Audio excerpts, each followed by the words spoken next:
Hello बच्चों, let's see the assertion. Hydrogen burns. This is hydrogen burns with a pop sound and oxygen is a supporter of combustion, but water is used as a fire extinguisher. And the reason given is the properties of a compound are different from those of its constituent elements. तो question को solve करना start करते हैं. Question को solve करने के लिए हम कॉन्सेप्ट यूज करेंगे of properties of elements. Properties of elements.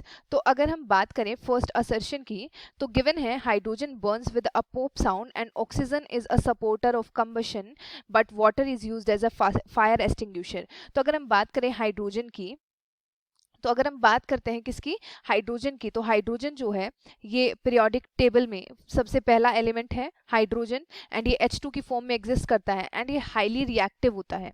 It is highly reactive. And जब ये ऑक्सीजन के साथ कंबाइन करता है H2 प्लस O2, जब ये ऑक्सीजन के साथ कंबाइन करता है देन फॉर्मेशन होती है हमारे पास 2H2O की.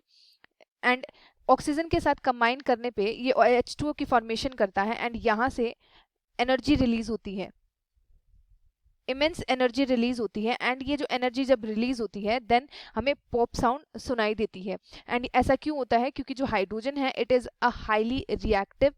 ये हाईली रिएक्टिव होने की वजह से जब ये एक कंपाउंड फॉर्म करेगा ऑक्सीजन के साथ में तो वो हाईली स्टेबल होगा. हाईली स्टेबल होने की वजह से एनर्जी बहुत ज़्यादा रिलीज होगी.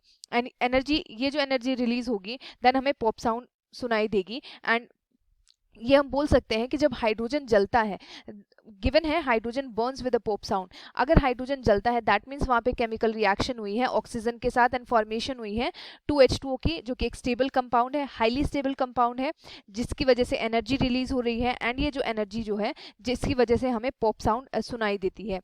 एंड गिवन है oxygen is a supporter of combustion. Yes that is correct कि ऑक्सीजन यहाँ पे कंबशन को सपोर्ट कर रहा है, हाइड्रोजन को जलने में सपोर्ट कर रहा है. But water is used as a fire extinguisher, यानी कि वाटर जो है उसको फायर एक्सटिंग्विशर की तरह यूज किया जाता है. तो अगर हम रीजन की बात करें, the properties of a compound are different from those of its constituent elements. तो ये स्टेटमेंट भी एकदम करेक्ट है. अगर हम बात करें ऑक्सीजन की, तो जो ऑक्सीजन है फर्स्ट ये कंबशन को सपोर्ट कर रहा है. देन जब ये H2O में प्रेजेंट है, जब ये H2O के मॉलिक्यूल में ऑक्सीजन प्रेजेंट है तो इसका यूज हो रहा है एज अ फायर एक्सटिंग्विशर. तो हम बोल सकते हैं कि जो कंपाउंड की प्रॉपर्टीज होती हैं वो कॉन्स्टिट्यूएंट एलिमेंट्स की प्रॉपर्टीज से डिफरेंट होती हैं. तो रीजन भी हमारा करेक्ट है. एंड जो रीजन है ये असर्शन की करेक्ट एक्सप्लेनेशन है. तो हम ऑप्शन एक को मार्क करेंगे. Both assertion and reason are correct and reason is the correct explanation of assertion.